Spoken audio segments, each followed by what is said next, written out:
In 1994, a man named Daniel Lugo, a bodybuilder and ex-convict, gets a new job. He is hired by John Misi, the owner of Sun Gym, to manage the place. Lugo works hard, but he wants more. He wants to be rich. He wants a better life. At the gym, he becomes friends with Adrian Doorbal, another bodybuilder. Adrian used too many steroids and now can't perform as a man. Still, he's loyal and hungry for success.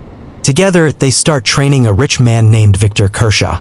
Lugo looks at Kershaw's wealth, his cars, his house, his lifestyle, and becomes jealous. Then one day, Lugo hears a motivational speaker named Johnny Wu. Wu says something that sticks in Lugo's mind: don't be a donor, be a doer. Inspired, Lugo decides to become a doer by stealing Kershaw's life. He creates a plan.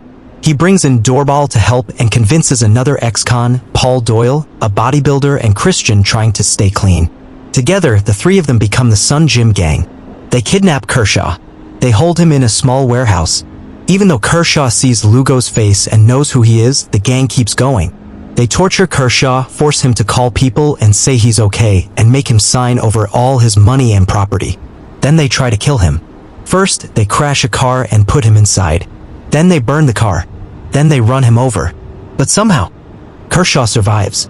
Now, Lugo has Kershaw's house, his car, and his money. He starts acting like a big shot in the neighborhood. Doorbal marries his nurse, Robin, and Doyle spends his money on cocaine and a stripper named Serena who believes he works for the CIA. But Kershaw wakes up in a hospital. He tells the police what happened. They don't believe him. They think he's drunk. And because he's from South America, they think he's a drug dealer. With no one to help, Kershaw finds a retired detective named Ed Dubois. Dubois believes him and tells him to hide. Just in time because the Sun Gym Gang is coming to kill him. But Kershaw escapes again. Now, Lugo, Doorbal, and Doyle are running out of money. So they plan another kidnapping. This time, their target is a rich man named Frank Griga who made money from a phone sex business. They invite Griga and his girlfriend Christina to Doorbal's house. They lie and talk about a fake business deal. But Griga doesn't trust them. A fight starts. Griga is accidentally killed when a heavy weight hits his head.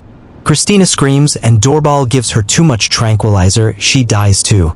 The gang cuts up the bodies and throws them into a swamp. Doyle is horrified.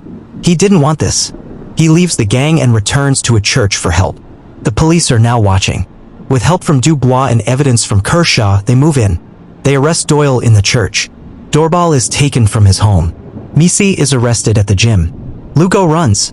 He takes Kershaw's boat and escapes to Nassau, where he tries to take the last of Kershaw's money from an offshore bank. But the police are waiting. Kershaw helps track Lugo down. Lugo tries to run, but Kershaw runs him over with a car. The story ends in court. Doyle confesses everything. Robin, now disgusted with her husband, divorces him and also testifies. Serena tells her side too. Lugo and Doorbal are sentenced to death. Doyle is sent to prison for 15 years. He serves 7 and finds faith again. John Misi dies in jail. This was the true story of men who wanted the American dream and tried to steal it.